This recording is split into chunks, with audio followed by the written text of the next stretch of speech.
ತುಂಬಾ ಮಂದಿಗೆ ಇದೊಂದು ಕ್ವಶನ್ ಇರ್ಬೋದು, ಈ RCB ಕ್ರೇಜ್ ಯಾಕೆ ಇಷ್ಟು ಇದೆ ಅಂತ ಅಲ್ವಾ? ಐ ಮೀನ್ 17 ಇಯರ್ಸ್ ಅಲ್ಲಿ ಯಾವ ಟ್ರೋಫಿಸ್ ನಾವು ವಿನ್ ಆಗ್ಲಿಲ್ಲ. 49 ಅಲ್ಲಿ ಆಲ್ ಔಟ್ ಆದ್ರು, ಎಷ್ಟು ಮೀಮ್ಸ್ ಮಾಡಿದ್ರು, ಎಷ್ಟು ಟ್ರೋಲ್ಸ್ ಮಾಡಿದ್ರು, ಲಾಲಿಪಾಪ್ ಜೋಕ್ಸ್ ಮಾಡಿದ್ರು. ಆದ್ರೂ ಸಹ RCB ಫ್ಯಾನ್ಸ್ ಇನ್ನೂ ಸಹ ಕೈ ಬಿಡ್ಲಿಲ್ಲ. ಯಾಕೆ? ಅಷ್ಟೇ ಅಲ್ಲ, ಈಗ ಚಾಂಪಿಯನ್ಸ್ ಆಗಿದ್ದಾರೆ, ಆದ್ರೂ ಸಹ RCB ಫ್ಯಾನ್ಸ್ ಇದು ಕ್ರೇಜ್ ಉಂಟಲ್ಲ ಇನ್ನೂ ಸಹ ಜಾಸ್ತಿ ಆಗಿದೆ. ಇದ್ರ ಹಿಂದೆದು ಸ್ಟೋರಿ ಅಂತ, ವಿಷಯ ಅಂತ, ಇದ್ರ ಸೀಕ್ರೆಟ್ ನಾನ್ ಹೇಳ್ತೇನೆ. ಸೊ RCB ಒಂದು ಹಾರ್ಟ್ ಆದ್ರೆ ವಿರಾಟ್ ಕೊಹ್ಲಿ ಹಾರ್ಟ್ ಬೀಟ್ ಇದ್ದಂಗೆ, RCB ಒಂದು ಟೀಮ್ ಆದ್ರೆ ವಿರಾಟ್ ಕೊಹ್ಲಿ ಆ ಟೀಮ್ ಇದ್ದು ಕಿಂಗ್ ಇದ್ದಾಗೆ. ಬಟ್ ನೀವೇ ಅಂತ ಅನ್ಕೋತೀರಾ, ಜಸ್ಟ್ ವಿರಾಟ್ ಕೊಹ್ಲಿಗೋಸ್ಕರ ನಾವು ಇಷ್ಟು ಕ್ರೇಜ್ ಆಗಿದ್ದೇವೆ ಅಂತಲ್ಯಾ? ಅಲ್ಲ ಅಲ್ಲ, ಈ ಟೀಮ್ ಇದ್ದು first captain the great Indian legend Rahul Dravid ಆಗಿದ್ರು. ಈ ಟೀಮಿಗೆ ಫಸ್ಟ್ ಫೈನಲ್ ಅಲ್ಲಿ ಅನಿಲ್ ಕುಂಬ್ಳೆ ಲೀಡ್ ಮಾಡಿದ್ರು. ಈ ಟೀಮ್ ಅಲ್ಲಿ Kevin Pietersen, Daniel Vettori, Jacques Kallis, Zaheer Khan ಅಂತ ಲೆಜೆಂಡ್ಸ್ ಇದ್ರು. ಈ ಟೀಮ್ ಅಲ್ಲಿ ಉಂಟಲ್ಲ, ನಾವು ಕ್ರಿಸ್ ಗೇಲ್ ಇದ್ದು ಗೇಲ್ ಸ್ಟಾಮ್ ನೋಡಿದ್ದೇವೆ, ಆಮೇಲೆ AB ಇದ್ದು 360 ಡಿಗ್ರಿ ಶೋ ನೋಡಿದ್ದೇವೆ, ಮತ್ತೆ ಚಹಲ್ ಇದ್ದು ಚತುರತೆ ನೋಡಿದ್ದೇವೆ, ವ್ಯಾಟ್ಸನ್ ಇದ್ದು ಮ್ಯಾಜಿಕ್ಸ್ ನೋಡಿದ್ದೇವೆ.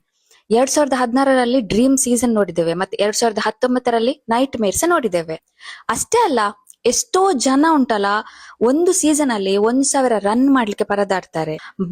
ಬಟ್ ನಮ್ಮ ವಿರಾಟ್ ಕೊಹ್ಲಿ ಒಂದು ಸೀಸನ್ ಅಲ್ಲಿ 973 ರನ್ ಮಾಡಿದ್ದಾರೆ. ಅಷ್ಟೆಲ್ಲ ರನ್ ಮಾಡಿದ್ರು ನಾವು ಸೋಲ್ತಿದ್ವಿ. ಎಲ್ಲಾ ಟೀಮ್ಸ್ ಬಂದುಂಟಲ್ಲ ವಿರಾಟ್ ಕೊಹ್ಲಿಗೆ ಎಷ್ಟೆಲ್ಲ ಮನಿ ಆಫರ್ ಮಾಡಿದ್ರು, ನಮ್ಮ ವಿರಾಟ್ ಕೊಹ್ಲಿ ಈ RCB ಟೀಮ್ ಮಾತ್ರ ಬಿಡ್ಲಿಲ್ಲ. ಅವರು ಪೇನ್ ಅಲ್ಲಿ, ಡೌಟ್ಸ್ ಅಲ್ಲಿ, ಮತ್ತೆ ಎಷ್ಟು ಟ್ರೋಲ್ಸ್ ಅಲ್ಲಿ ಸಹ ಆ ಮ್ಯಾಚಸ್ ಎಲ್ಲ ಆಡಿದ್ದಾರೆ. ಯಾವಾಗದಿಂದ IPL ಶುರುವಾಗಿದೆ ಆ ದಿನದಿಂದ ಇಲ್ಲಿವರೆಗೆ ಒಂದೇ ಒಂದು ಟೀಮಿಗೆ ಮ್ಯಾಚ್ ಆಡಿದ್ದಾರೆ ನಮ್ಮ ವಿರಾಟ್ ಕೊಹ್ಲಿ. 18 ಇಯರ್ಸ್ ಆದ್ಮೇಲೆ ಟ್ರೋಫಿ ವಿನ್ ಆಗಿದ್ದಾರೆ ಮಾರೆ. ಅದಕ್ಕೆ ಹೇಳುದು ಲಾಯಲ್ಟಿ ಅಂತ. ಎಷ್ಟು RCB ಫ್ಯಾನ್ಸ್ ವಿರಾಟ್ ಕೊಹ್ಲಿ ಜೊತೆ ಎಷ್ಟು ಇಮೋಷನ್ಸ್ ಇಂದ ಸಪೋರ್ಟ್ ಮಾಡಿದ್ದಾರೆ. ಮತ್ತೆ ನಾವು ಹೇಗೆ ಹೇಳದಿರ್ಬೇಕು ಈ ಸಲ ಕಪ್ ನಮ್ದೇ ಅಂತೇಳಿ, ನೀವೇ ಹೇಳಿ. ಮತ್ತೆ ನಾವು ಹೇಗೆ ಸಪೋರ್ಟ್ ಮಾಡದೇ ಇರುದು? ನಾವು ಎಲ್ಲ ಮ್ಯಾಚ್ ಅಲ್ಲಿ 200 ರನ್ ಅಂತೂ ಮಾಡಿರ್ತೇವೆ. ಹೇಗೆ ಸಪೋರ್ಟ್ ಮಾಡದಿರುದು ನೀವೇ ಹೇಳಿ. ಮತ್ತೆ ನಾವು ಇಷ್ಟೆಲ್ಲ ಕ್ರೇಜ್ ಹೇಗೆ ಇಡದಿರುದು ನೀವೇ ಹೇಳಿ. ನಾವು ಚಾಂಪಿಯನ್ ಆಗಿದ್ದೇವೆ ಮಾರೆ. ಇವತ್ತು ನಾವು ಕೃಣಾಲಿದು ಕ್ಲಚ್ ನೋಡಿದ್ರೆ, ಒಂದು ಟೈಮ್ ಅಲ್ಲಿ ನಾವು ಚೋಕ್ಸ ನೋಡಿದ್ದೇವೆ, Tim David, Romario, Jitesh, DK ಇವರದೆಲ್ಲ ಫಿನಿಶ್ ನೋಡಿದ್ದೇವೆ. ಸೊ ಇಷ್ಟು ವರ್ಷದ್ದು ಡಿಸಪಾಯಿಂಟ್ಮೆಂಟ್ ನೋಡಿದ್ದೇವೆ, ರಜತಿದ್ದು ವಿಕ್ಟ್ರೀಸ್ ನೋಡಿದ್ದೇವೆ, ಕೊಹ್ಲಿ, ಫ್ಯಾಫ್ ಮತ್ತೆ ABD ಸೋಲನ್ಸ ನೋಡಿದ್ದೇವೆ. ಆ ಪೇನ್, ಆ ಡಿಸಪಾಯಿಂಟ್ಮೆಂಟ್, ಆ ಕಣ್ಣೀರ್ಸ ನೋಡಿದ್ದೇವೆ ಮಾರೆ. ನೀವೇನ್ ಅನ್ಕೋತೀರಾ RCB ಒಂದು ಜಸ್ಟ್ ಟೀಮ್ ಅಂತ? ಅಲ್ಲ, RCB ರಾಯಲ್ ಚಾಲೆಂಜರ್ಸ್ ಬ್ಯಾಂಗ್ಳೂರ್ ಇದು ಜಸ್ಟ್ ಟೀಮ್ ಅಲ್ಲ, ಇದೊಂದು ನಮ್ಗೆ ಇಮೋಷನ್. ಇದು ಯಾವತ್ತು ನಮ್ಮ ಹೃದಯದಲ್ಲಿ ರಾಯಲ್ ಆಗಿ ಇರ್ತದೆ.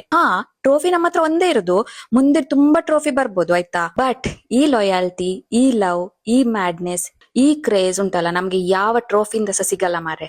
ಇದು ಖಾಲಿ ನಮ್ಮ RCB ಟೀಮ್ ಇಂದ ನಮ್ಗೆ ಸಿಕ್ಕಿರೋದು. ಸೊ RCB ಈ ಸಲ ಸಹ ಕಪ್ ನಮ್ದೇ ರೀ.